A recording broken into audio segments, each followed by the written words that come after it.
स्थापितं येन भूतले स्वयं रूप कदा मह्यं ददाति स्वपदान्तिकं।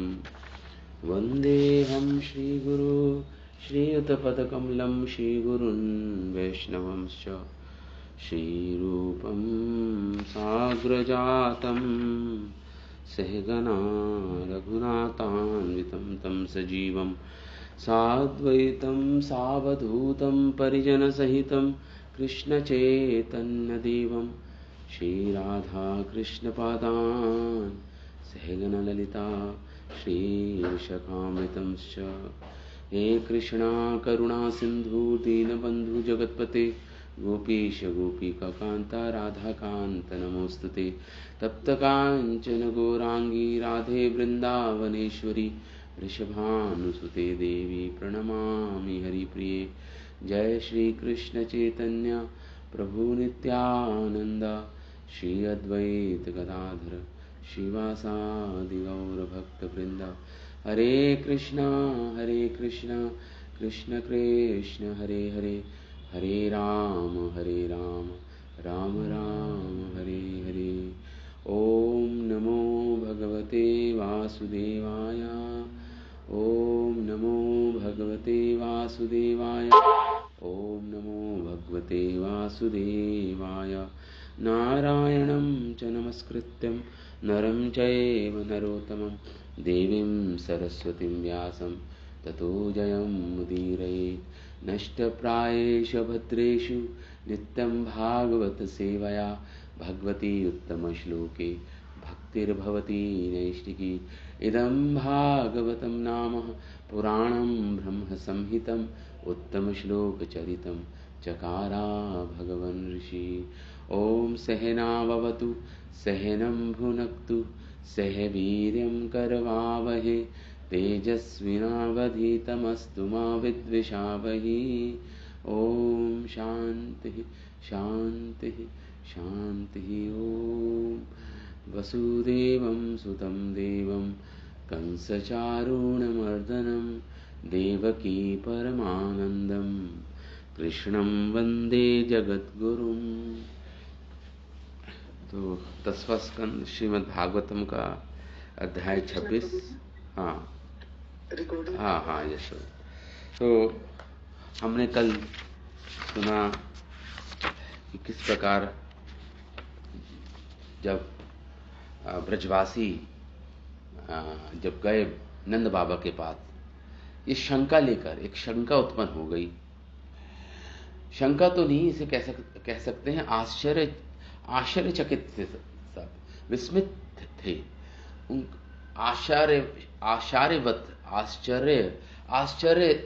आश्चर्यचकित थे कि भगवान ने 7 वर्ष के बालक ने 7 दिन तक इतने बड़े विशाल पर्वत को उठा लिया एक ने दाएं हाथ में। तो गोवर्धन धारण के समय तो जो ब्रजवासी थे, भगवान का जो सुंदर लावण्य अमृत था, जो सौंदर्य था, उसमें इतने निमग्न हो गए थे कि उस समय तो इन्होंने सोचा नहीं है सब, क्योंकि भगवान के मुख को निहार रहे थे, भगवान के सुंदर दर्शन कर रहे थे। तो उस समय भगवान के इतना सोच नहीं रहे थे उस समय। तो क्योंकि विचार करने का ना वो अवसर ही नहीं प्राप्त हुआ था इनको। लेकिन अब जब सब अपने अपने घर लौटे हैं ये सुंदर लीला के दर्शन करके, अब सबके विचार, हृदय में एक संदेह उत्पन्न हो रहा है कि अब हमने साक्षात गोवर्धन धारण का दर्शन किया है, इसमें हम ये विश्वास कर सकते हैं अब सब कि ये कैसे एक साधारण बालक कृष्ण कोई ईश्वर तो नहीं। ये शंका, ये आश्चर्य हो रहा है उनको। तो नंद बाबा के पास गए सब मिलकर, और फिर उन्होंने अनेक लीलाओं की गणना की जो भगवान ने, जब भगवान 6 दिन के थे पूतना का वध किया। तो ऐसी कि हम सोच रहे थे कि ब्राह्मणों के आशीर्वाद से पूतना स्वयं ही मर गई, लेकिन अब हम निश्चित हो गए हैं इस लीला को देखने के बाद कि कृष्ण ही थे जिन्होंने उस पूतना के प्राणों को पी लिया था। ये कृष्ण ही हैं। अब इस बात पर ये अब सारी जो लीलाएं हैं उसका ये हमने कल पढ़ा कि किस प्रकार पूतना का वध, दावानल की शांति और अनेक कृष्ण के जो भी लीलाएं हैं उस पर विचार कर रहे हैं यहाँ पे, कि हम तो सोच रहे थे कि ब्राह्मणों के आशीर्वाद से हुआ, लेकिन नंद के अतिशय भाग्य से और नारायण की कृपा से प्राप्त हुआ। ये इस प्रकार बालक में नारायण के आवेश के कारण ही ये अद्भुत कार्य संपादित हो गए, इस प्रकार सोच रहे थे। परंतु ये वितर्क हमने व्यर्थ ही किया, इस प्रकार ब्रजवासी सोच रहे हैं। वस्तुतः 7 वर्ष के इस बालक के द्वारा 7 दिन तक गोवर्धन धारण करना इसकी मनुष्यता का निषेध है। मतलब ये मानव, ये तो परमेश्वर ही कर सकता है ऐसा कार्य। तो ये शंका लेके गए हैं सब। हाँ, तथा और दूसरी तरफ भगवान की चोरी करना, भगवान के द्वारा चोरी करना, भगवान के द्वारा उखल में बांधे जाना माता यशोदा के द्वारा, ये तो ये सोच रहे नहीं, ये तो परमेश्वर का, ये विचार से तो परमेश्वर नहीं हो सकते, ये तो हमारे जैसे ही बालक हैं कृष्ण। तो ये 2 प्रकार के विचार उठ रहे हैं इन ब्रजवासियों में भी, तो द्वंद्व हो रहा है। अतः महाबुद्धिमान श्री नंद बाबा से ही पूछकर हम ये सोचा सबने कि सब हम नंद बाबा से ही पूछेंगे और अपनी शंका को दूर करेंगे। इसलिए इस बालक बोले ये ब्रजवासी जन कि इस बालक के तो गुण और कर्म तो बिल्कुल प्राकृत बालक जैसे हैं, परंतु यदि ये ईश्वर होता तब हम ग्राम्य जनों के बीच में जन्म क्यों मिलता है इसको? हम साधारण ग्रामीण लोग हैं, हमारे बीच में इसको जन्म क्यों मिलता अगर ये ईश्वर होता तो? इस प्रकार नंद बाबा से कह रहे हैं। असौ मतलब ऐसा, तो उस समय भगवान कृष्ण वहां पे उपस्थित नहीं थे, वो गोचारण के लिए गए हुए थे वन में। तो जब ये सारे ब्रजवासी सब मिलकर आए हैं नंद बाबा के पास और कह रहे हैं यदि ये ईश्वर नहीं है तो ऐसे अद्भुत कर्म कैसे कर डाले इन्होंने। उन्हीं के बता रहे हैं कि जब ये छोटा बालक था कैसे आंख मूंद कर पूतना के स्तनों को पान किया। बालक के द्वारा अलक्षित रूप से प्राण हरण में दृष्टांत, जैसे काल आयु हर लेता है, ऐसे ही भगवान ने पूतना के प्राण हर लिए। इस प्रकार, और जब भगवान 3 वर्ष के थे तो छकड़े के नीचे, छकड़े का जो असुर रूप में छकड़ा जो वहां पे उपस्थित था उसको इन्होंने छिन्न भिन्न कर दिया भगवान ने। और फिर तृणाव्रत की लीला का स्मरण कर रहे हैं सारे ब्रजवासी। तृणाव्रत का वध किया, तृणाव्रत का, उसका बगुला बकासुर का वध किया भगवान ने। फिर गधे के रूप में धेनुकासुर का वध किया और उसके बाद कालिया सर्प के विष से मुक्त किया, जमुना जी के जल को विमुक्त कर दिया कालिया सर्प के विष से। इस प्रकार अब जो ये कृष्ण के ईश्वर होने का गोवर्धन धारण किया, ये सबसे बड़ा अद्भुत कर्म है। सब विस्मित हैं सारे ब्रजवासी। हम सभी ब्रजवासियों ने नंद के आगे दिखाया, हमें सबको दिखाया इन्होंने। अब हम अपनी ब्रजवासियों में एक विशेष धन प्राप्त होता है, उसी का वर्णन कर रहे हैं कि तुम्हारा पुत्र यद्यपि, और एक और बात बोल रहे हैं ये ब्रजवासी कि तुम्हारा पुत्र यदि तुम्हारे पुत्र में जो प्रेम है हमारा ब्रजवासियों का, वो अपने पुत्रों से भी ज्यादा प्रेम है। ये जब से जन्मा है ये कृष्ण, जब से हमारा प्रेम इसके प्रति अतिशय प्रेम है, अपने पुत्रों से भी ज्यादा। और ये प्रेम एक जैसा नहीं है, ये बढ़ता जा रहा है, वर्धन होता जा रहा है इस प्रेम का। ये कैसे संभव हो पा रहा है? ये सब पूछ रहे हैं नंद बाबा से। ये अनुराग तो तुम्हारा, तो इसलिए हमें पता लगता है कि क्रमशः पुत्र धन अपना, जनरली पुत्र अपना धन, अपना शरीर सबसे अधिक प्रिय होती है। इसकी तुलना में परमात्मा के प्रति प्रेम अधिक होता है, इसलिए ये कृष्ण परमात्मा ही प्रतीत होता है। इस प्रकार कह रहे हैं ब्रजवासी। केवल मनुष्य होने पर ऐसा संभव नहीं हो सकता। तो इस कृष्ण का हम सभी वनवासी के प्रति ऐसा ही अनुराग कैसे संभव हो सकता है, और कृष्ण का भी अनुराग है हमारे प्रति। तो इस प्रकार नंद बाबा के पास आए हैं। यद्यपि गोवर्धन धारण की बात उन्होंने पहले भी कह दी है, फिर भी यहाँ इस प्रसंग में अति विस्मय से उसका पुनः वर्णन करने लगे। कहीं 7 वर्ष का बालक और कहाँ ये महापर्वत को धारण कर पाना क्या संभव है। ये इस शंका के साथ नंद बाबा के पास आए ब्रजवासी, और नंद बाबा बोले, श्रूयताम में वचो गोपः व्यतु शंक च व अर्भके एनम कुमारमुद्दिश्य गर्गो में यदुवाचः। तो जब सुना ये शंका, ये आश्चर्यचकित होना ब्रजवासियों के का, तो इस शंका का निवारण करने के लिए शिला नंद बाबा उन्होंने गर्गाचार्य जी के वचनों को दोहरा दिया। जो गर्गाचार्य जी ने जब नाम संस्कार किया था भगवान का, उन वचनों को दोहरा दिया, क्रम में नहीं बस दोहरा दिया उन वचनों को जो गर्गाचार्य जी ने नंद बाबा को बोला था। अस्य वर्णाशय आसन, क्या बोले थे गर्गाचार्य जब भगवान का जब नाम संस्कार हुआ था, वो गोपनीय रूप से हुआ था, क्योंकि गर्गाचार्य जी यादवों के कुलाचार्य थे। और जब इनको शंका थी कि अगर कंस को पता चल गया तो समझ जाएगा ये वसुदेव के पुत्र हैं, समझ जाएगा कि कृष्ण यादव हैं, और इसलिए वो कृष्ण की हत्या का प्रयास करेगा। इसलिए उन्होंने कहा बड़ी गोपनीय ढंग से नंद बाबा से कहा। नंद बाबा ने कहा कि हम अपनी गौशाला में ही कृष्ण का नाम संस्कार कर लेंगे। इतना गोपनीय ढंग से हुआ सारा कार्य, भगवान का नाम संस्कार, कि यशोदा मैया तक को नहीं पता चला, यशोदा माँ को भी नहीं पता चला।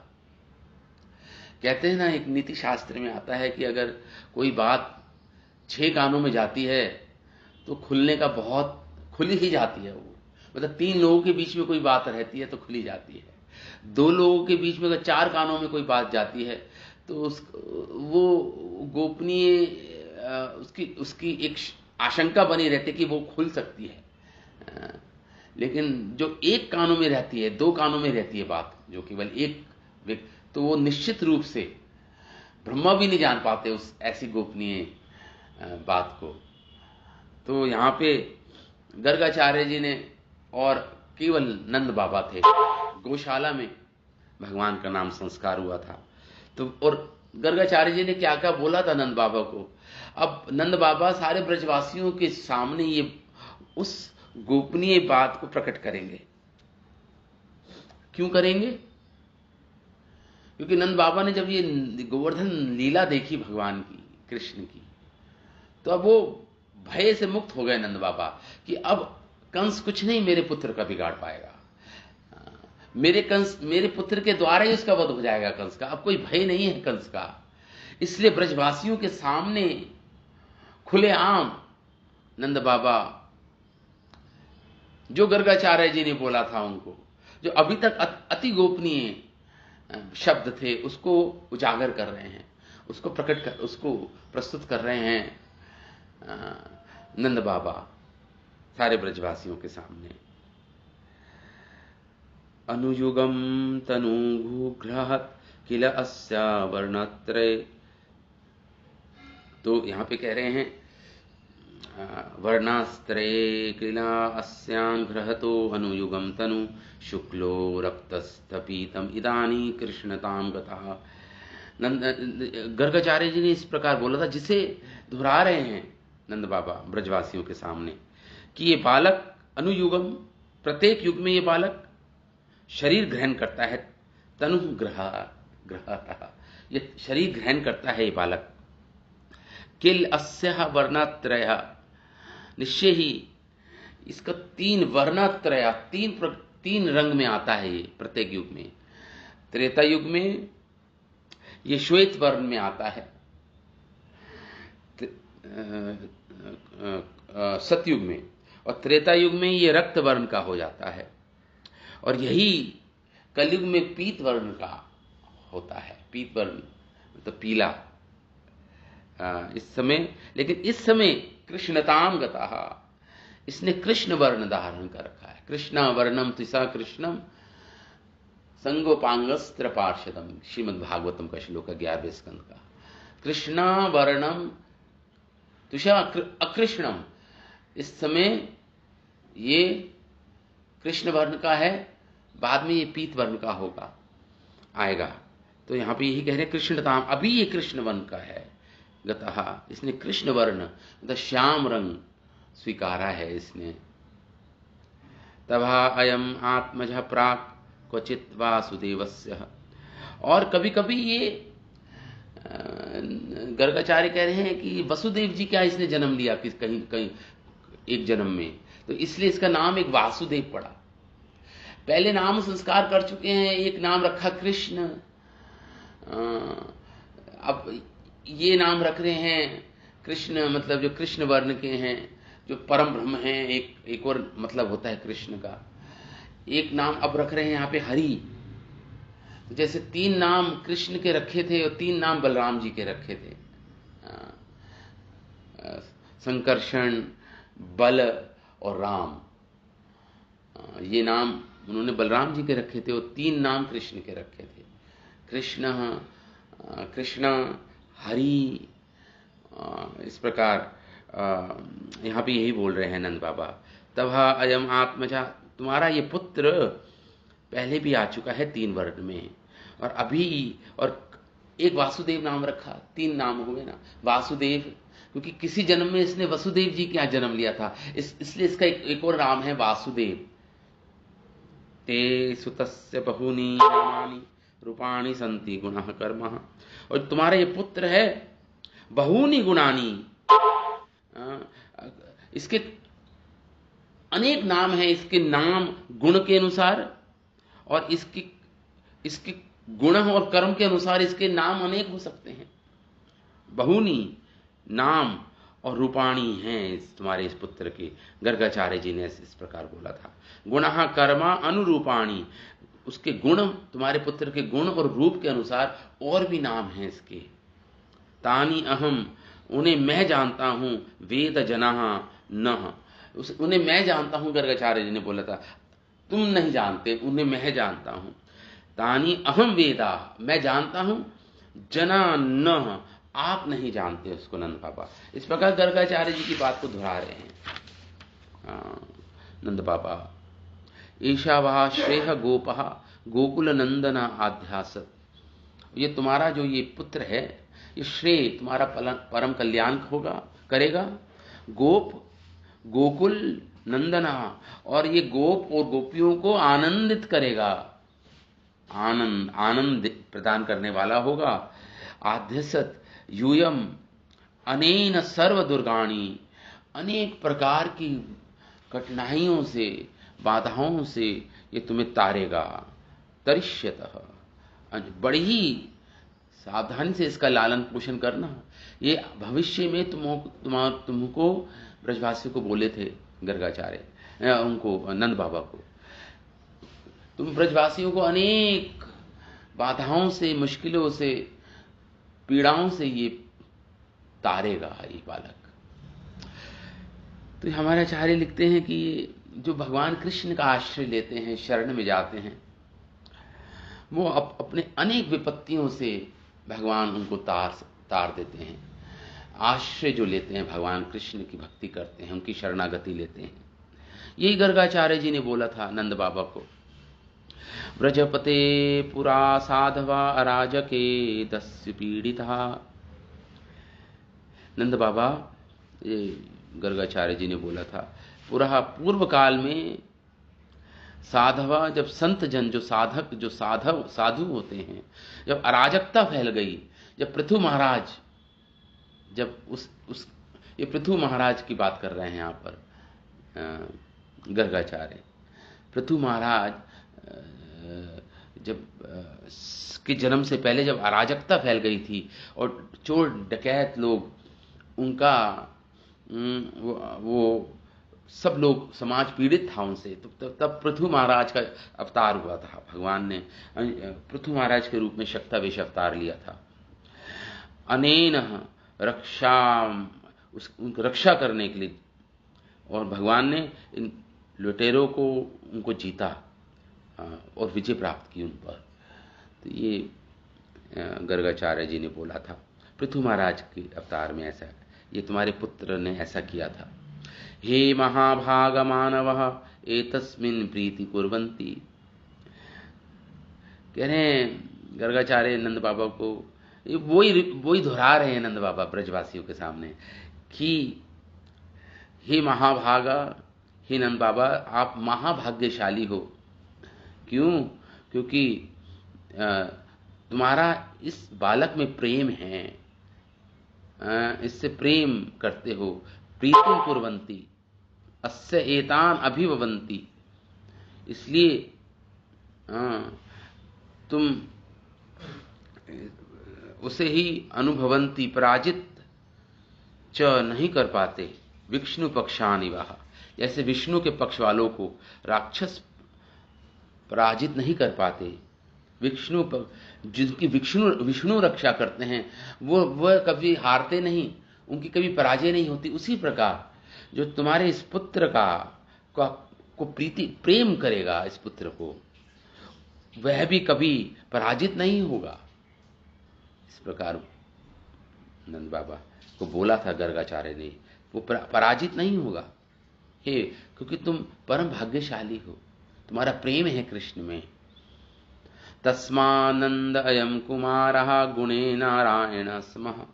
और अंत में गर्गाचार्य जी ने बोला था, इसलिए नंद बाबा जो तुम्हारा ये पुत्र है, तत्र अयम कुमार गुणे नारायण समः, इसके अंदर नारायण जैसे गुण हैं। मतलब कहने का अर्थ है कि नारायण में भी उतने गुण नहीं हैं जितने तुम्हारे पुत्र में हैं। गुणे नारायण समः, नारायण जैसे से भी अधिक गुण हैं तुम्हारे इस पुत्र में। तत् श्रिया कीर्तया अनुभावेन कर्मसु विस्मय। तो इसमें इसके द्वारा, क्योंकि तुम्हारे इस पुत्र में नारायण जैसे गुण हैं, इसलिए इसकी लीलाओं, इसकी क्रियाओं में तुम्हें आश्चर्यचकित नहीं होना चाहिए, विस्मित नहीं होना चाहिए। कहने का अर्थ ये था, कीर्तया अनुभावेन कर्मसु विस्मयेन। विस्मय कोई आश्चर्यचकित बात नहीं है, इसके प्रभाव ऐसा है। अनुभावेन, इसका प्रभाव, इसके कार्य ऐसे हैं, इसकी कीर्ति ऐसी है, इसका ऐश्वर्य से तुम्हें विस्मित नहीं होना चाहिए, क्योंकि नारायण जैसे गुण हैं, नारायण से भी अधिक गुण हैं तुम्हारे पुत्र में। तो इस प्रकार च अध्या माम इति समादिश्य, नंद बाबा बोल रहे हैं ब्रजवासी को, इस प्रकार मुझे उपदेश देकर गर्गाचार्य जी स्वगृहम गते, अपने घर चले गए। और अक्लिष्ट तप से कारिणम कृष्णम नारायणस्य अंशम मन्ये, मैं मानता हूं कि कृष्ण, ये जो असुरों का जो वध हुआ है या गोवर्धन धरण हुआ है, ये नारायण प्रवेश कर जाते हैं मेरे पुत्र में। ये मान्यता है, ये सोच है नंद बाबा की कि मेरे पुत्र में नारायण प्रवेश कर जाते हैं। और जब नारायण प्रवेश करते हैं तो कृष्ण एक अद्भुत कार्य कर पाते हैं, विस्मित करने वाले कार्य कर पाते हैं। कारिणम, वही कारण है। कारिणम कृष्णम नारायणस्य अंशम मन्ये, कि नारायण का अंश कृष्ण में प्रवेश कर जाता है, उसके कार्य कृष्ण ये सब कार्य कर पाता है, जैसे गोवर्धन धारण आदि लीलाओं को। व्रज ओकसा गर्गागितम इति नंद वचा श्रुत्वा, जो ब्रजवासियों ने व्रज ओक्सा गर्ग गीतम, इस गर्गाचार्य जी के गीत को जब सुना नंद बाबा के मुख से, वृंदावन वासियों ने, ब्रजवासियों ने इति नंद वचः श्रुत्वा, और नंद बाबा के वचनों को, जो गर्गाचार्य का गीत ही था, जिसको हूं भूं, लेकिन क्रम उल्टा सीधा हो सकता है, लेकिन भावार्थ वही था, शब्द भी कुछ कुछ वही थे। तो जब सुना सारे ब्रजवासियों ने तो कि भगवान कृष्ण की अमित तेजस कृष्णस्य प्रभाव को और उनके अत्यंत तेज को जब सुना, उनकी कृष्ण कथा सुनी, कहने करते हैं तेजस कृष्णस्य अनुभावा दृष्ट श्रुतः, देखकर प्रभाव को, भगवान कृष्ण के प्रभाव को देखकर, छोटे से बालक के प्रभाव को देखकर, उनके बारे में जो गर्गाचार्य जी का जो गीत सुनकर ब्रजवासियों को क्या हुए, दृष्ट श्रुतः, सुनकर मुदिताः, बड़े ही प्रसन्न हुए सारे ब्रजवासी। कृष्ण के इतने ऐश्वर्य को सुनकर, कृष्ण गर्गाचार्य जी के गीत को सुनकर नंद बाबा के मुख से तो बड़े ही प्रसन्न हुए।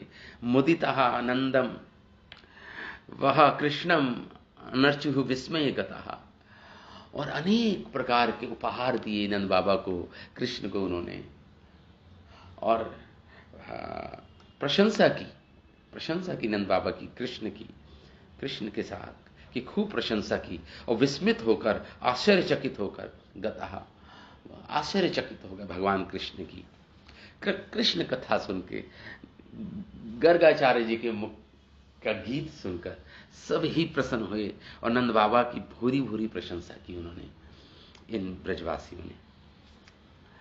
तो ये हमने कल पढ़ा था, ये चर्चा की थी है? तो मैंने थोड़ा सा रिकैप्चुलेट किया। तो तो आगे अब हमारे आचार्य जन लिखते हैं इस पर कि श्री जीव गोस्वामी अपनी वैष्णव तोषणी टीका में लिखते हैं कि श्री सुखदेव गोस्वामी का मत है कि नामकरण के अवसर पर श्री गर्गाचार्य ने विचार किया होगा कि ये कृष्ण अपने अशेष भगवता प्रकट कर देने के लिए अवतीर्ण हुए हैं। ये तो साक्षात भगवान ही हैं। यदि मैंने ऐसा साक्षात कह दिया तो क्वचित ब्रजवासियों में ऐश्वर्य ज्ञान का उदय हो जाएगा। तो डायरेक्टली नहीं बोला था गर्गाचार्य ने नंद बाबा को, तो डायरेक्टली बोलते तो अब माधुर्य ज्ञान जो आप्लवित रहते हैं ब्रजवासी, जो नंद बाबा, तो वो माधुर्य ज्ञान विलुप्त हो जाएगा, ऐश्वर्य ज्ञान की प्रधानता हो जाएगी, और ऐसा गर्गाचार्य चाहते नहीं थे। इसलिए भगवान को इनडायरेक्टली, जब नामकरण हुआ था, इनडायरेक्टली उनको उनकी भगवत्ता को प्रकट किया, लेकिन डायरेक्टली प्रकट नहीं किया गर्गाचार्य जी ने। यही जीव गोस्वामी यहाँ पे बोल रहे हैं, यदि मैंने ऐसा साक्षात कह दिया तो क्वचित ब्रजवासियों में ऐश्वर्य ज्ञान ही उदित हो जाएगा, और तब भय और गौरव से उनकी स्नेह अतिशयता की हानि हो जाएगी। भय और गौरव आ जाएगा। जैसे अर्जुन को जब भगवान ने विश्व रूप दिखाया, पहले तो सखा भाव में थे अर्जुन, जब विश्व रूप देखा भगवान का, इतना भयानक, इतना विकराल विश्व रूप देखा, तो अर्जुन की हृदय में ऐश्वर्यता प्रकट हो गई। हे प्रभु, मैं आपको आगे से प्रणाम करता हूं, पीछे से प्रणाम करता हूं, हे प्रभु। फिर भयभीत हो गए अर्जुन, बहुत भयभीत हो गए थे उस समय। तो भगवान ने अपना ऐश्वर्य प्रकट किया था। अब भगवान, इसलिए गर्गाचार्य जी ने भगवान का डायरेक्ट ऐश्वर्य प्रकट नहीं किया। इस आकांक्षा से गर्गाचार्य जी ने यह नहीं कहा कि कृष्ण तो साक्षात परमेश्वर हैं, ये नहीं कहा, तथा कुछ भाना बनाते हुए अभिन्न अक्षरों का प्रयोग किया गर्गाचार्य जी ने। यहां पे जीव गोस्वामी लिखते हैं श्री व्रजराज ने अन्य अक्षरों का प्रयोग किया। ये प्रतिपादन करते हैं कि ये भी कृष्ण भी ऐसे ही स्वाभाविक जन्मजात गुणों वाला है। ये सिद्ध करने के लिए गर्गाचार्य के वचनों को श्री व्रजराज नंद बाबा ने ब्रजवासियों को के सामने प्रकट किया। श्रुताम, मेरे वचनों को सुनो। इस प्रकार नंद बाबा बोले ब्रजवासियों से, मेरे द्वारा गर्गाचार्य की जिन वचनों को सुना गया था, अब तुम उसको सुन लो। ये वचन बालक के प्रभाव को दिखाने वाला है। इससे तुम्हारी बालक के प्रति शंका दूर हो जाएगी, जो शंका लेके आए थे ब्रजवासी जन। यहीं तो इसलिए नंद बाबा कृष्ण को अपना बालक ही समझते थे, इसलिए अर्भका शब्द आया है। अपना बालक समझते थे। ठीक है, इसमें कृष्ण नारायण का एक अंश प्रवेश कर जाता है, इसलिए कृष्ण ऐसा कार्य कर पाता है, अद्भुत कार्य कर पाते हैं। इसलिए नाम ही श्रील प्रभुपाद ने इस अध्याय का रखा अद्भुत कृष्ण। श्रील प्रभुपाद ने जो नाम रखा इस अध्याय का, उसका नाम रखा अद्भुत कृष्ण। अथवा ये तो तुम्हारा ही बालक है, मेरे समान ये बालक तुम्हारा भी है, ऐसा कहना एक विशेष स्नेह को बढ़ाने वाला है। इस बालक को आपके परम अनुराग का विषय, ये भी कहा था ना ब्रजवासी ने कि हमारा प्रेम इसके प्रति, ये मेरा ही कुमार है, ऐसा नंद के द्वारा। अच्छा, अब आगे बढ़ते हैं। वस्तुतः ये कृष्ण तुम नंद का कुमार है, तुम ये षष्ठी विभक्ति है, ठीक है। तो अथा पूतनावध नारायण का ही कार्य है, इसमें विस्मित नहीं होना चाहिए। पूतनावध आदि कार्यों को आश्चर्य मानकर बालक के संरक्षण आदि से उदासीन नहीं होना चाहिए। ऐसा नंद का तात्पर्य है कि ये भगवान है साक्षात, ऐसा सोचकर कृष्ण की जो तुम्हारे अंदर कृष्ण की रक्षा करने का, कृष्ण के प्रति जो प्रेम है, और कृष्ण की हम रक्षा करेंगे, कृष्ण को आशीर्वाद देते हैं ये ब्रजवासी जन, इसको तुम्हें ऐसा नहीं सोचना चाहिए कि कृष्ण परमेश्वर है। ये नंद बाबा का कहने का तात्पर्य ये है। कृष्ण में तो सभी का स्वाभाविक प्रेमास्पद तथा ब्रज के प्रति इसका भी प्रेम दिखता है, उसमें भी विस्मय नहीं करना चाहिए। यही नंद बाबा का अभिप्राय है। वस्तुतः कृष्ण और ब्रजवासियों का परस्पर नित्य स्वाभाविक संबंध ही कृष्ण की रक्षा का कारण है। इसी बात को ब्रजवासी समझ नहीं पा रहे थे। तो इसलिए मैं पिता होने पर भी उसी दिन से इस कृष्ण को नारायण जैसा ही मानता हूं। नंद बाबा बोले, मैं इसे नारायण की शक्ति का आवेश स्थान अंशम मानता हूं। आवेश हो जाता है इसमें नारायण की शक्तियों का। इस प्रकार ब्रजवासियों के श्री नंद के वचन और उनके द्वारा गाए गए गर्ग गीता को सुनकर श्री नंद और कृष्ण दोनों की ब्रजवासियों ने पूजा की, अथवा वे गर्ग के द्वारा गाई गई गाथा होने से गर्ग गीता नाम से प्रसिद्ध हुई है। जैसे भगवान के द्वारा गाई गई वचनावली भगवत गीता के नाम से प्रसिद्ध है, तो ये गर्ग गीता के नाम से प्रसिद्ध हुई, जो दोहराया था नंद बाबा ने, गर्ग आचार्य जी के शब्द। ब्रजवासियों ने तब अपने अपने घरों में गंध, चंदन, वस्त्र, आभूषण आदि लाकर पहले नंद का अर्चन किया, तब कृष्ण का भी अर्चन किया, क्योंकि वे नंद से ही उत्पन्न हुए थे। श्री कृष्ण के भी पिता होने के कारण नंद और भी सम्माननीय हो गए थे। श्री कृष्ण का ये पूजन वन से उनके आ जाने पर संध्या के समय किया गया, क्योंकि जब ये बोले थे, जब ये शंका लेके गए थे, उस समय कृष्ण वहां पे उपस्थित नहीं थे। अब जो संध्या के समय भगवान आए हैं गोचारण करके, उस समय उनका पूजन किया गया इन ब्रजवासियों के द्वारा, जैसा कि पराशर मुनि ने वर्णन किया है। पराशर मुनि ने अपनी विष्णु पुराण में वर्णन किया है, पराशर मुनि ने, जो महर्षि वेदव्यास के पिता हैं, कि एक दिन गोपों ने साक्षात कृष्ण से पूछ लिया कि तुम कौन हो। तब श्री कृष्ण ने अपनी अधिकता का ज्ञान गोपों को हो जाने पर लज्जा प्राप्ति की और प्रणय कोप सहित उनसे कहा। भगवान कृष्ण से पूछा था एक बार ब्रजवासियों ने, ये विष्णु पुराण में आता है, इसे कोट कर रहे हैं यहाँ पे जीव गोस्वामी। तो पराशर मुनि लिख रहे हैं अपने विष्णु पुराण में कि तो उस समय जब कि तुम कौन हो ऐसा पूछा था भगवान कृष्ण से ब्रजवासियों ने, तो भगवान अत्यंत लज्जित हो गए और प्रणय क्रोध सहित बोले, प्रेम पूर्वक क्रोध सहित बोले, नारायण के आवेश के कारण मैं अति मानुष कार्य कर लेता हूं। श्री विष्णु में ये विवरण इस प्रकार प्राप्त होता है। वहां पराशर मुनि कहते हैं, इंद्र के चले जाने पर गोपों ने बड़ी सरलता से कठिन कार्य करने वाले कृष्ण से प्रीतिपूर्वक गोवर्धन पर्वत को धारण कर लेने पर उन्हें देखकर कहा, हे प्रिय महाभाग, तुम्हारे द्वारा बड़े भय से हमको बचाया गया है, तुमने हमें बड़े बड़े भयों से बचाया है। आपने गोवर्धन धारण रूप कर्म से गायों की भी रक्षा की। आपकी अतुलनीय बाल्य लीला है कि आप निंदनीय गोपाल स्वरूप में भी स्थित हैं। आपके कर्म तो दिव्य हैं। हे तात, ये बताइए कि ये कैसे संभव हुआ। एक बार पूछा था ब्रजवासी ने भगवान से, आपने जल से कालिया का दमन किया, प्रलंबासुर को पछाड़ दिया, गोवर्धन को उठा लिया, अब हमारे मन में हमारा मन शंकित हो रहे हैं, हमारे मन। अमित विक्रम वाले कृष्ण, सचमुच तुम हरि के चरणों की सौगंध खाकर कहते हैं भगवान कि तुम्हारी पराक्रम को देखकर हम तुम्हें मनुष्य नहीं मानते। अब ये ब्रजवासी बोलते हैं एक दिन कृष्ण को, अब हम तुम्हें मनुष्य नहीं मानते, तुम तो परमेश्वर हो। हे केशव, स्त्री और पुत्रों के साथ ब्रज की तुम में अपूर्व प्रीति है। तुम्हारा ये कार्य तो समस्त देवताओं के लिए भी अशक्य है, मतलब वो भी नहीं जान पाते। आप बालक हो फिर भी आप में अति पराक्रम है, परंतु आपका जन्म हम गोपों के बीच में होने के कारण ये शोभनीय नहीं है। आपका जन्म, हम तो साधारण अनपढ़ ग्रामीण जन हैं, आपका जन्म हमारे बीच में होना ये शोभनीय नहीं है। कृष्ण एक बार ऐसे बोले थे ब्रजवासी जन, परंतु आपका जन्म हम गोपों के बीच में होने के कारण अशोभन है। हे असीम प्रभाव वाले कृष्ण, इन सब का विचार करते हुए आप में हमें शंका उत्पन्न हो रही है। तुम कोई देवता हो या कोई दानव हो या अथवा कोई गंधर्व हो, ये विचार करने के लिए करना हमारे लिए तो व्यर्थ है। हम तो आपके बंधु हैं, आपको प्रणाम करते हैं। इस प्रकार ब्रजवासी बोले थे भगवान को। आगे पराशर मुनि ने कहा था, विष्णु पुराण में लिख रहे हैं पराशर मुनि कि हे महामुनि, श्री कृष्ण एक क्षण के लिए तो चुप हो गए, फिर कुछ प्रणय को कर, प्रणय मतलब प्रेम पूर्वक क्रोध करके गोपियों के द्वारा अपने विषय में ऐसा ऐसा कह जाने पर कहा है, अरे गोपो, मेरे साथ संबंध रखने पर ऐसा कहते हुए क्या तुम्हें लज्जा नहीं आती?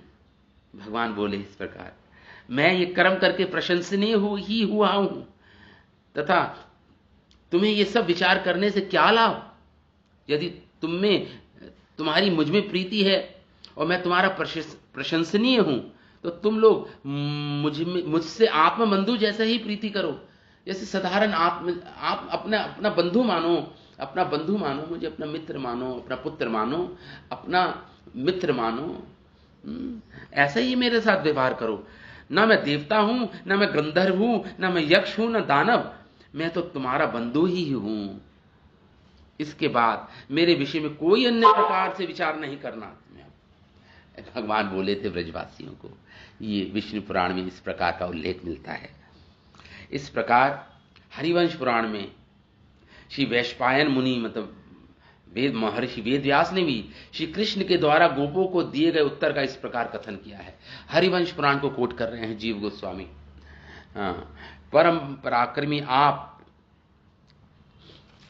सब मुझ जैसा मुझे भगवान मानते हो।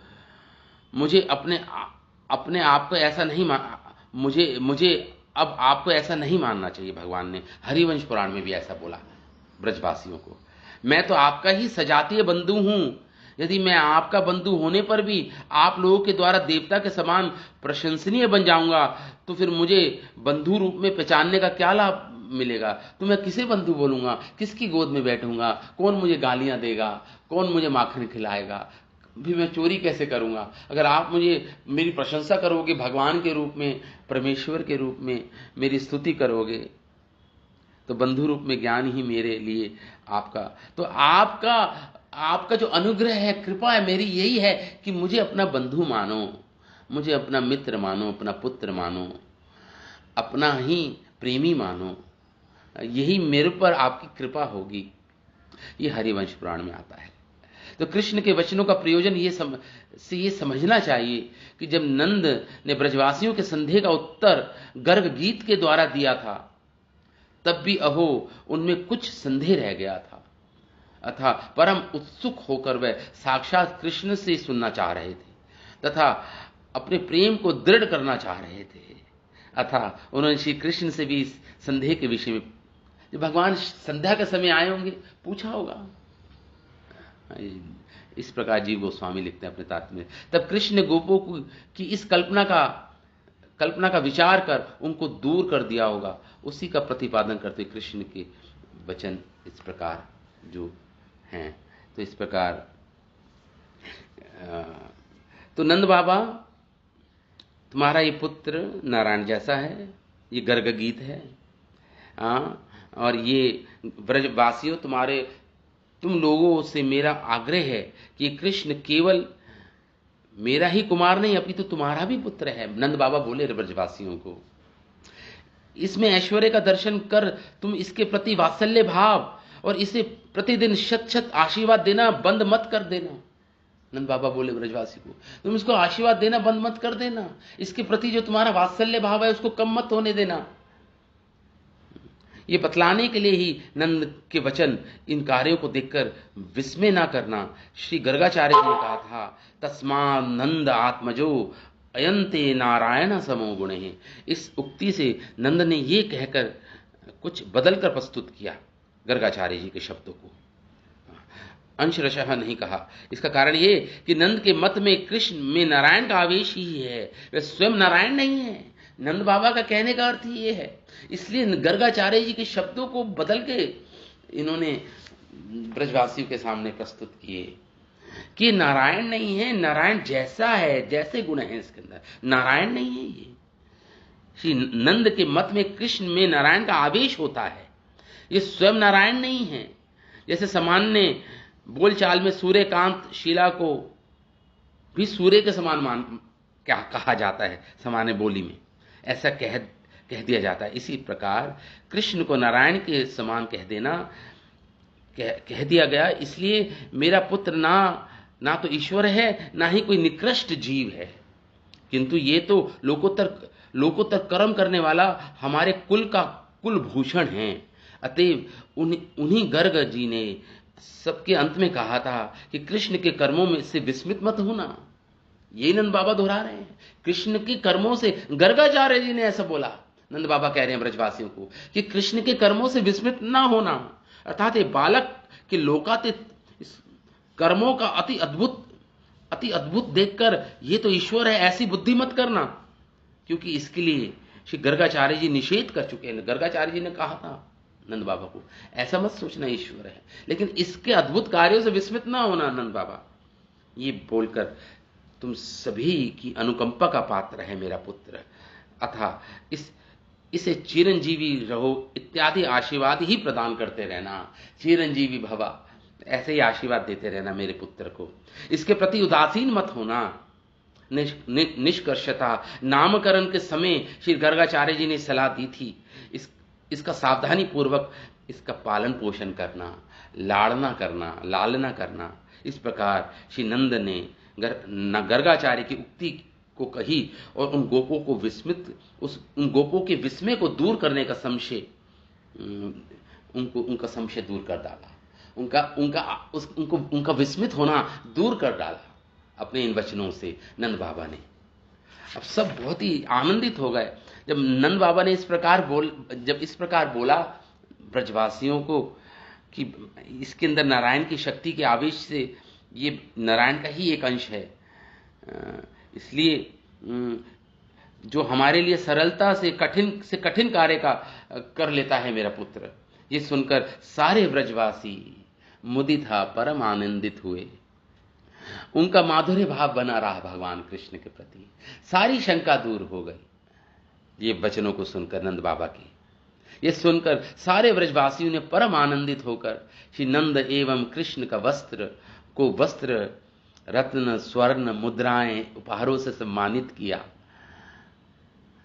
श्री कृष्ण जब वन से लौट आए उस समय सायकाल उन्होंने कृष्ण को पीतांबर, हार, कटक, कुंडल, किरीट से अलंकृत करके जय जयकार करते हुए कहा, हे ब्रजभूमि भूषण, तुम्हारी जय हो, तुम चिरंजीवी रहो। इस प्रकार लालन पोषण किया ब्रजवासियों ने। तो सारी शंका दूर हो गई इन ब्रजवासियों की, इन शब्दों से, नंद बाबा के शब्दों से, जिसे गर्गा गीत कहते हैं, गर्गाचार्य जी का जो गीत है। जब ये लीला को इस प्रकार वर्णन किया सुखदेव गोस्वामी ने, तो सुखदेव गोस्वामी के जो उपास्य आराध्य देव हैं वो भगवान ही हैं, कृष्ण ही हैं। और कृष्ण की ये गिरिधारी कृष्ण ही उनके उपास्य हैं। इसलिए प्रार्थना करने लगे भगवान। सुखदेव गोस्वामी की प्रार्थना देखिए, पूरी श्रीमद् भागवतम में पढ़ेंगे आप, तो सुखदेव गोस्वामी ने अपनी जो प्रार्थनाएं हैं भगवान के प्रति वो बहुत कम गाई हैं, बहुत कम उसका उच्चारण किया है, ज्यादा तो लीलाओं का उच्चारण किया है। लेकिन ये जो अब 25वां श्लोक है, इसमें सुखदेव गोस्वामी इतने प्रेम में निमग्न हो गए हैं। और ये गिरिधरण लीला, ये गिरिधारी, ये गोवर्धन धरण की जो लीला को जब उन्होंने गाया है सारे ऋषि मुनियों के समक्ष, परीक्षित महाराज के समक्ष, तो इतने ज्यादा, क्योंकि इतने ज्यादा ये प्रेम में विभल हो गए हैं, सुखदेव गोस्वामी की प्रार्थना करने लगे गिरिधारी भगवान से, गोवर्धन धारी भगवान से प्रार्थना करने लगे। ये प्रार्थना है, देवे वर्षति यज्ञ विप्लरुषा व्रजाशं परघानिले सीदत पालपशुस्त्रियात्मशरणं दृष्ट्वानुकम्पयन् स्मयन् उत्पाट ये करेण शेलम् अबलो लीलाचो इंद्रम यथा बिभ्रत गोष्ठं पानमहेन्द्रमभिधत् प्रियान इंद्रो गवाम। ये प्रार्थना की सुखदेव गोस्वामी ने भगवान से, क्योंकि उनके आराध्य देव ये गिरिधारी कृष्ण ही हैं सुखदेव गोस्वामी के। इस प्रार्थना में बोल रहे हैं, देवे वर्षति यज्ञ विप्लारुषा, देवे वर्षति यज्ञ विप्लारुषा व्रजाम अशम परगानिले। श्री सुखदेव गोस्वामी बोले यज्ञ विप्लवः, इस पूरे गोवर्धन लीला को संक्षिप्त में प्रार्थना के रूप में प्रस्तुत कर दिया एक ही श्लोक में श्री सुखदेव गोस्वामी ने। इस अध्याय के अंत में देवे वर्षति यज्ञ विप्लारुषा, हे देवे तुम्हारा यज्ञ विप्लाह, यज्ञ विप्लाह मतलब जिसका यज्ञ भगवान ने रुकवा दिया, भंग हो गया था जिसका यज्ञ, मतलब इंद्र का यज्ञ। देवे वो देव, वो इंद्र का यज्ञ जब भगवान ने रुकवा दिया था, भंग हो गया था। रुषा, रुषा मतलब क्रोध के कारण, व्रज अशम पर्श, और व्रज के ऊपर इसने पात किया, वज्रपात किया इंद्र ने, और अशम वर्षम ओलों की बौछार की, प्रचंड अनिले प्रचंड आंधी वर्षति वर्षा की, पाल पशु स्त्री सीदतः, जो ग्वाले पशु स्त्रियां थी ब्रज की, सीदता अति पीड़ित हुई ब्रजवासी जन, सीदतः पाल पशु स्त्री सीदतः अनुकंपो उत्स्मयन, तब भगवान ने अपनी अनुकंपा द्वारा, अपने दयावश होकर उनके ऊपर उत्स्मयन मुस्कुराते हुए, अबलहा बालक के रूप में, जैसे कोई बच्चा खेल खेल में कुकुरमुदा एक मशरूम को उखाड़ लेता है पृथ्वी से बड़ी सरलता के साथ, ऐसे भगवान ने अनुकंपी उत्स्मयन अबलाह, बालक की तरह यथा लीला करते हुए उस छत्ता को उच्छली इंद्रम, गोवर्धन को ऐसे उठा लिया जैसे बरसाती कोई छत्ता उठाता है। एक करेण, एक हस्त से, एक ही हाथ से, बाएं हाथ से, मानो दिखा रहे हो कि तो मेरे बाएं हाथ का खेल है। शैलम उत्पाटया, उखाड़ा भगवान ने उस पहाड़ को, घोष्टम ब्रज की अपात महेंद्र मद अभिवत, उठा लिया और ब्रज की रक्षा की, और महेंद्र मतलब इंद्र का मद, इंद्र का अहंकार को अभित चकनाचूर भगवान ने किया। गवाम इंद्र प्रियात नहा, ऐसे भगवान जो हमारे गवाम इंद्र, हमारे जो स्वामी हैं, हमारे इंद्रियों के जो स्वामी हैं, वो भगवान प्रियात नहा, हम पे प्रसन्न हो। ये सुखदेव गोस्वामी की प्रार्थना है साक्षात भगवान के प्रति। सुखदेव गोस्वामी की एक श्लोक में ही प्रार्थना पूरी कर दी उन्होंने। तो इस प्रकार हम वो भगवान गोकुलेंद्र, भगवान गोविंद हम पे प्रसन्न हो। देखिए पूरे गोवर्धन लीला में भगवान कृष्ण के मुख से इंद्र का जो शब्द निकला वो एक दो बार निकला, एक महेंद्र करके निकला, एक इंद्र करके भी निकला। बाकी भगवान क्रोधित नहीं हुए इंद्र के प्रति। भगवान के मुख से इसलिए इंद्र ज्यादा शब्द ही नहीं भगवान ने उच्चारण किया पूरे, अगर आप गोवर्धन लीला पढ़ेंगे। हाँ, तो इस प्रकार सुखदेव गोस्वामी भगवान को कह रहे हैं, वो गोविंद भगवान हम पर प्रसन्न हो जाए, हम पे प्रसन्न हो जाए। इसमें हमारे आचार्य लिखते हैं, जीव गोस्वामी और श्री विश्वनाथ चक्रवर्ती ठाकुर, इस श्लोक पर जो प्रार्थना है सुखदेव गोस्वामी की, भगवान से जो प्रार्थना है, इस पर लिखते हैं जीव गोस्वामी कि इस प्रकार यद्यपि गोवर्धन धारण कि इस प्रसंग से उत्पन्न ब्रजवासियों के संदेह को नंद ने गर्ग के वचनों द्वारा समाप्त कर दिया, फिर भी ब्रजवासी गण परमानंद पूर्वक कृष्ण के गोवर्धन धारण करने के कार्य को सपरिकर स्मरण करने लगे। सबके सब अति अभी अभी ये लीला देखी है, इसलिए उनकी हृदय में गड़ गई है ये लीला, गोवर्धन धारण की लीला ब्रजवासियों के हृदय में। इस स्मरण में वह संपूर्ण घोष के उपास्य भाव के आश्रय प्रेमास्पद श्री कृष्ण का ही गोविंद रूप में ध्यान करने लगे। उन भगवान के द्वारा अभी अभी गोष्ठ की रक्षा की गई तथा इंद्र के यज्ञ का निषेध किया गया था। इन सभी लीलाओं का स्मरण कर वह सुखदेव गोस्वामी भी अत्यंत प्रसन्न होकर कृष्ण की प्रति प्रीति ही सभी पुरुषार्थों में उत्तम है, ऐसा अनुभव कर रहे थे सुखदेव गोस्वामी। श्री गोविंद के द्वारा रची गई प्रीति से अनुग्रहित होकर उन्होंने ये प्रीति को ही परम स्वादिष्ट जाना तथा इस प्रीति के प्राप्ति की कामना की। देवे वर्षति, और ये प्रार्थना की सुखदेव गोस्वामी ने। इंद्र के द्वारा कैसी वर्षा की गई थी जिसका बचाव करना संभव नहीं था, ऐसा भय प्रकट करते हुए सुखदेव गोस्वामी कहने लगे कि भय का और भी बड़ा कारण था कि ये वर्षा यज्ञ निषेध करने के कारण इंद्र द्वारा अति क्रोध में की गई थी। इस वर्षा की स्वरूप भी अतिशय भयानक थी, का स्वरूप भी वज्र एवं पत्थरों की बौछार तथा हवाओं से युक्त वर्षा हो रही थी।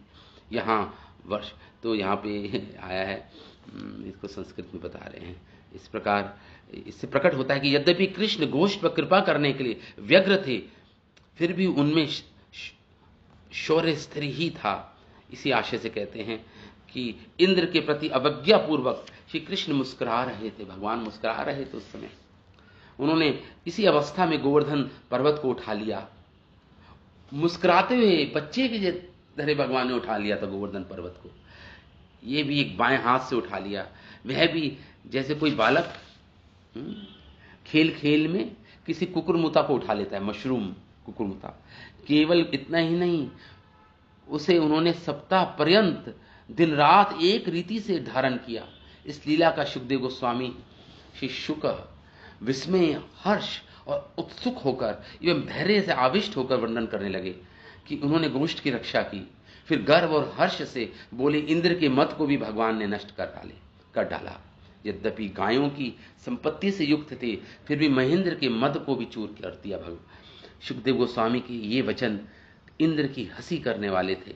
वस्तुतः सुखदेव गोस्वामी का भाव ये है कि कृष्ण की गायों के स्वामी इस गवेंद्र रूप में इंद्र का महेंद्रत्व उसी प्रकार समा गया जैसे समुद्र में नदी समा जाती है। तो इंद्र का इंद्रत्व महेंद्रत्व समा गया भगवान के गवेंद्र में। भगवान गो रूप में है ना, तो इस प्रकार कह रहे हैं यहाँ पे। क्योंकि जब कृष्ण की मुझ पर प्रीति हो जाएगी तो मुझे गोष्ठ जनों का अनुगत्य भी प्राप्त हो जाएगा, ये भाव हुआ। इस प्रकार सुखदेव गोस्वामी श्री गोष्ठ निवासियों के भाव में डूबकर कहने लगे, कृष्ण तो इन गायों के स्वामी हैं अथवा वह हमारे गोकुल के स्वामी हैं। इस प्रकार कृष्ण प्रीति में सुखदेव गोस्वामी का पुरुषार्थ है, ये दिखाया गया है।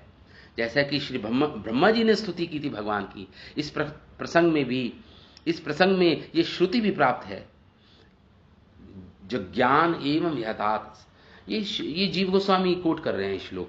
इसका अर्थ ये इस प्रकार है, वीर कृष्ण से उत्पन्न होने वाले स्पर्धा करने वाले दैत्यों को विशेष रूप से नष्ट कर दिया भगवान ने। इस प्रकार उन्होंने स्वयं गोवर्धन का रूप धारण भी किया भगवान ने। अनायास ही गोपों के द्वारा अन्न का भक्षण किया भगवान ने। कृष्ण ने स्पर्धा वाली स्वर्ग, उनके स्वामी इंद्र और मेघ समूह को रोक दिया, क्योंकि उन्होंने विशाल पर्वत को उखाड़ कर धारण कर लिया। ये सब अपने वशीभूत लीला करने के द्वारा भगवान ने कर डाला, अपनी वशीभूत लीला के द्वारा भगवान ने कर डाला। सुखदेव गोस्वामी कहते हैं, आशीर्वाद देते हुए कहते हैं, हे राजन, जब ब्रजवासियों ने इस प्रकार इस इंद्रकोप से उठने वाली वज्र और ओलों की वर्षा से महासंकट उपस्थित हुआ, तब गोवर्धन पर्वत उठाकर कृष्ण ने अपने आश्रित संपूर्ण गोष्ठ की रक्षा की। इस प्रकार श्री गोवर्धन के यज्ञ का प्रवर्तन करने वाले पंडित श्री कृष्ण ने देवताओं के गर्व को नाश किया। देवताओं की वे कृष्ण जैसे उन ब्रजवासियों से प्रेम करते हैं, उसी प्रकार उन्होंने ब्राह्मण श्रृंगी बालक के कोप से उठने वाले श्राप में उन्होंने वेद रूपी समुद्र श्रीमद् भागवतम रूपी अमृत को निकालकर तुम्हारी रक्षा की है। मानो सुखदेव गोस्वामी कह रहे हैं, जिस प्रकार भगवान ने गोवर्धन को धारण करके ब्रजवासियों की रक्षा की, इसी प्रकार हे परीक्षित, ये मेरे मुख से श्रीमद् भागवतम सुन के तुम्हें जो श्राप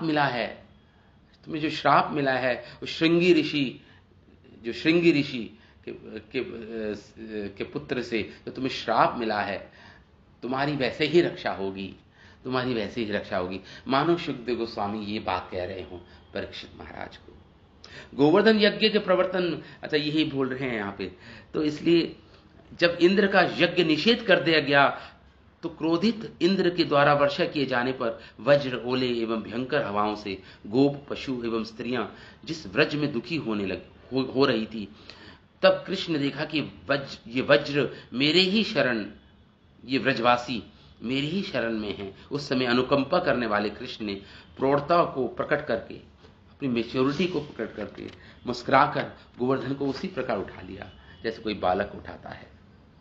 इस प्रकार उन्होंने गोष्ठ की रक्षा की। वे गायों के स्वामी हैं, जो इंद्र होकर ही इंद्र के मत को तोड़ने वाले हैं। श्री कृष्ण मुझ सुखदेव पर, इस परीक्षित पर तथा श्रोताओं पर प्रसन्न होए, ये आशीर्वाद है सुखदेव गोस्वामी का, कि जैसे भगवान मुझ सुखदेव पर, परीक्षित पर तथा श्रोताओं जो हजारों ऋषि मुनि लोग बैठे हैं वहां पर, इन सब पर कृष्ण प्रसन्न हो गए गंगा के तीर पर। इस प्रकार सबको आशीर्वाद दिया सुखदेव गोस्वामी ने। तो इससे साफ हम पता कर सकते हैं कि ये भगवान जो गिरिधारी गोवर्धन, गिरिधारी कृष्ण हैं, यही आराध्य देव हैं। इन्हीं का स्मरण करते रहते हैं सुखदेव गोस्वामी। इसलिए इतनी सुंदर प्रार्थना प्रस्तुत की है एक ही श्लोक में श्री सुखदेव गोस्वामी ने। देवे वर्षति यज्ञ विपुलारुषा व्रजाशम अप्रशानिले सीदत् पालपशुस्त्रियात्मशरणं दृष्ट्वानुकम्पयत्स्मयन् उत्पाटेककर्णे शैलं बलो लीलाचीन्द्र यथा बिभ्रत् गोष्ठं पानमहेन्द्रमदभि प्रियान इंद्रो गवान। प्रियान मतलब हमारे प्रति प्रसन्न हो जाए भगवान। इस प्रकार ये प्रार्थना की और ये गोवर्धन लीला को यहाँ पे समाप्त किया। अब आगे अगले ये हमारा अध्याय खत्म हुआ, 26वां अध्याय। अब सप्तविंशो अध्याय आरंभ होगा, 27वां अध्याय, जिसमें इंद्र जो भयभीत हैं, इंद्र बहुत भयभीत हैं कि भगवान, मैंने बहुत बड़ा अपराध कर दिया ब्रजवासियों के प्रति, भगवान के प्रति। और इंद्र अब आकर भगवान की स्तुति करेंगे और कामधेनु गायें को साथ लाएंगे, क्योंकि भगवान गौएं अति प्रिय हैं। इसलिए कामधेनु गायें को आगे रखेंगे और पीछे कृष्ण स्तुति करेंगे और भगवान का सुंदर अभिषेक करेंगे और एक भगवान का नाम रखेंगे गोविंद।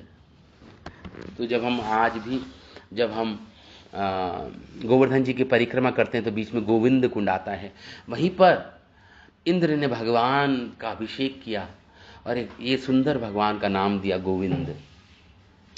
तो ये हम अगली क्लास में इस पर हम इसका पठन करेंगे। सप्तविंशो अध्याय, 27वां अध्याय, इंद्र द्वारा कृष्ण की स्तुति एवं अभिषेक। तो ठीक है, हम यहाँ पे विराम देते हैं आज कथा को। कल पुनः हम नए अध्याय के साथ प्रस्तुत होंगे। श्रीमद् भागवतम महापुराण की जय, श्रील वेदव्यास मुनि की जय, सुखदेव गोस्वामी महाराज की जय, श्रील प्रभुपाद की जय, सभी वैष्णवों की जय, निताय गौर प्रेमानंद।